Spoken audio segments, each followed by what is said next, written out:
എൻ്റെ അമ്മയുടെ വയറ്റിൽ കിടന്നപ്പോൾ ഞാൻ മാർക്സിസ്റ്റ് പാർട്ടിയായിരുന്നു, എൻ്റെ അച്ഛനും ആയിരുന്നു. പക്ഷേ ഇപ്പം ഞാൻ നല്ലവർക്ക് വോട്ട് ചെയ്യും. മനുഷ്യന് സ്വാതന്ത്ര്യം വേണം, പക്ഷേ ഇന്ത്യക്ക് സ്വാതന്ത്ര്യം കിട്ടിയില്ലെങ്കിൽ മനുഷ്യന് സ്വാതന്ത്ര്യം ഇതുവരെ കിട്ടിയിട്ടില്ല. എനിക്ക് 8ൻ്റെ പണി വന്നാലും കുഴപ്പമില്ല. അതുകൊണ്ട് ചങ്കൂറ്റാണ്ട് പറയുന്നു.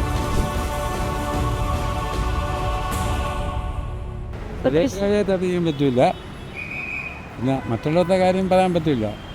ക്ഷേമ പെൻഷൻ കൊടുക്കുകയില്ലേ, അതുകൊണ്ട് നിങ്ങളെപ്പോലുള്ളവർ വോട്ട് ചെയ്യും. അടുത്തൊരു തിരഞ്ഞെടുപ്പിൽ ഈ ജോൺ ബ്രിട്ടാസും സുരേഷ് ഗോപിയാണ് മത്സരിക്കുന്നതെങ്കിൽ ആര് ജയിക്കുമായിരിക്കും? ഉറപ്പായിട്ട് സുരേഷ് ഗോപി ജയിക്കും. ഇപ്പോൾ 1 കോടി രൂപ ആശാവർക്കർക്ക് കൊടുത്തില്ലേ, അങ്ങനെ പോക്കറ്റിൽ നിന്നാണ് കൊടുത്തത്. കാര്യം ഇവിടുത്തെ ഗവൺമെൻറ്റിൻ്റെ പൈസയുണ്ട്, നമ്മുടെ നികുതി പൈസയാണ്. അപ്പോൾ അത് കൊടുക്കാൻ അവർക്ക് മനസ്സിലാവണില്ല. ആശാവർക്കറുടെ സ്വഭാവം എനിക്കറിയാം. ഓരോ വീടും കോവിഡ് പീരീഡിൽ തന്നെ കയറി ഇറങ്ങി അതിൽ പലരും അവരെ ബന്ധുക്കൾ ചത്തിച്ചുണ്ട്. അപ്പം നഷ്ടമാക്കാണ് ഗവൺമെൻറ്റിനല്ല, അവർക്കാണ്. അവർക്ക് മുടി മുറിച്ച് ഈ രീതിയിലൊക്കെ ശരിയാക്കിയിട്ട് അവർക്ക് ന്യായമായിട്ടുള്ളത് കിട്ടണ്ടേ?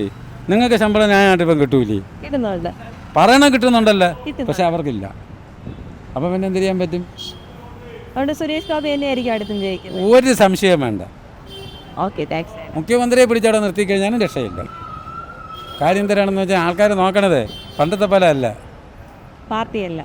പാർട്ടിയല്ല. എൻ്റെ അമ്മയുടെ വയറ്റിൽ കിടന്നപ്പോൾ ഞാൻ മാർക്സിസ്റ്റ് പാർട്ടിയായിരുന്നു, എൻ്റെ അച്ഛനും ആയിരുന്നു. പക്ഷേ ഇപ്പം ഞാൻ നല്ലവർക്കേ വോട്ട് ചെയ്യുള്ളൂ, കഴിവുള്ളവർക്കേ വോട്ട് ചെയ്യുള്ളൂ. അത്രത്തോളം മാറിപ്പോയി, കച്ചുപോയി. കാര്യം ഒന്നും ചെയ്യണില്ല, പേപ്പറിൽ വരണേ ഉള്ളൂ. എന്തെങ്കിലും ഉണ്ടെന്നുണ്ടെങ്കിൽ അത് 5 പ്രാവശ്യം പേപ്പറിൽ വരും. കാര്യം ഇങ്ങനെയൊക്കെയാണ് നമ്മൾ ചെയ്യണം. ഇതൊക്കെ ആരുടെയും കുടുംബ സ്വത്തെടുത്തൊന്നുമല്ല ചെയ്യണത്. സർക്കാർ ചെയ്യാമെന്ന് പറഞ്ഞ കാര്യങ്ങൾ അവരിൽ പൈസ ഇല്ലെന്നുണ്ടെന്നുണ്ടെങ്കിൽ അതിൻ്റേതായ രീതിയിൽ അവരെ ഇഷ്ടത്തിന് ചെയ്യണം, ജനങ്ങളെ ഇഷ്ടത്തിനല്ല ചെയ്യണത്. പക്ഷെ ചങ്കൂറ്റായിട്ട് പറയാനേ എനിക്കിപ്പോൾ 10-70 വയസ്സായി, എനിക്കിനി ജീവിക്കണമെന്ന് ആഗ്രഹമില്ല. അതുകൊണ്ട് എനിക്ക് പറയാൻ പറ്റും. പക്ഷെ നിങ്ങളെപ്പോലുള്ളവർക്ക് ചങ്കൂറ്റായിട്ട് പറയാൻ ബുദ്ധിമുട്ടാണ്. കാര്യം എന്താണെന്നോ, പറയുക പണികൾ 8ൻ്റെ പണികൾ. എനിക്ക് 8ൻ്റെ പണി വന്നാലും കുഴപ്പമില്ല. അതുകൊണ്ട് ചങ്കൂറ്റാണ്ട് പറയുന്നു. പിന്നെ ഈ ജനങ്ങളുണ്ടല്ലോ, അവർ വലിയ കുഴപ്പക്കാരാണ്. കാര്യം എന്തിനാണ്? പേടിത്തൂറികൾ. ചങ്കൂറ്റാണ്ട് പറയണം.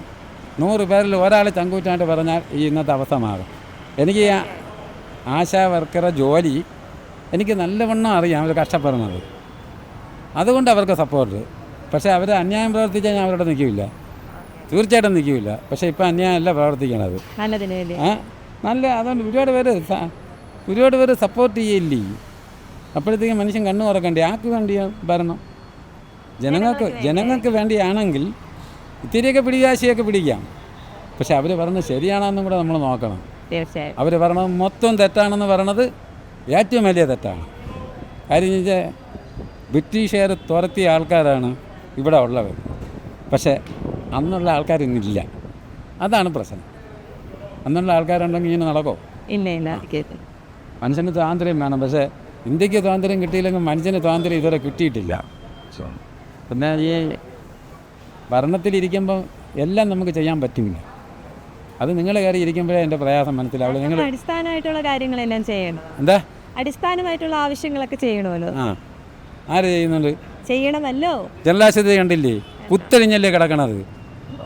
അവിടെ ഓരോരുത്തർ കയറി വരണം. ഇപ്പം അവിടെ ഇരുന്ന സൂപ്പറിനെ അടുത്ത് നേരെ മെൻ്റൽ ഹോസ്പിറ്റലിൽ തന്നെ അടിക്കാൻ കാര്യം തരാണ്. അവർ ഒരു കാശിനെ കൊള്ളൂല. പിന്നെ അവിടുത്തെ ആഫീസ് ശരിക്കാണ് വർക്ക് ചെയ്യണത്. അവർക്ക് ട്രെയിനിങ് കൊടുക്കുന്നുണ്ടോ? ഇന്നാ ക്ലാർക്ക്, ഇന്നാ പിയൂണ് എന്ന് പറഞ്ഞ് കൊടുക്കുന്നുണ്ട്. അവർക്ക് ഒരു ട്രെയിനിങ് കൊടുക്കുന്നുണ്ടോ? ലീഗൽ എയ്ഡൊക്കെ ഉണ്ട്. അവരുടെ ഒരു ദിവസം ക്ലാസ് എടുക്കാൻ പറഞ്ഞാൽ സൂപ്പറായിട്ട് ക്ലാസ് എടുക്കും. പക്ഷേ അതൊന്നും ചെയ്യൂല. ഓരോരുത്തരിപ്പം നിങ്ങളിപ്പോൾ അവിടുത്തെ സൂപ്പറിൻ്റായിട്ട് കയറി ചെന്ന് കഴിഞ്ഞാൽ ഇന്നലെ വരെയുള്ള പണി നിങ്ങളുടെ മണ്ടയ്ക്കാണ് വരണത്. അവർ ശരിക്കും 8ൻ്റെ പണി വെച്ചിട്ടാണ് പോണത്. അപ്പോൾ അതൊക്കെ നല്ലതല്ല. ശമ്പളം മേടിക്കുകയാണെങ്കിൽ അതിന് ഉത്തരവാദിത്തം വേണം. ഒരു ഗസറ്റഡ് ഓഫീസർ പറഞ്ഞാൽ 24 മണിക്കൂർ വർക്ക് ചെയ്യണം. ചെയ്യാൻ പറഞ്ഞാൽ ചെയ്യണം. അതിന് ഈ തൂക്കണവരുടെ തൂക്ക് എന്ന് പറഞ്ഞാൽ ശരിയല്ല. അവിടെ ഇരിക്കുന്നൊക്കെ കുഴപ്പക്കാരാണ്. ഇപ്പോൾ കാണണോ? റെക്കോർഡ് വേണമെങ്കിൽ ഞാൻ കാണിച്ചു തരാം. ഇത് എൻ്റെ കയ്യിൽ ഇരിപ്പുണ്ട്. അവിടുത്തെ കൊള്ളരുതായ്മയുടെ എല്ലാ വിവരാവകാശ നിയമം അനുസരിച്ച് ഇതെല്ലാം എടുത്ത് വെച്ചിരിക്കുന്നതാണ്. അതുകൊണ്ട് അവർ എൻ്റെ കൂടെ ചോദ്യം ചോദിക്കാൻ വരില്ല. കാര്യം ചോദ്യം ഉത്തരം തന്നെ ഈ വ്യായനത്തുണ്ട്. ഇനി നിങ്ങൾക്ക് എന്തിനാണ് അറിയേണ്ടത്?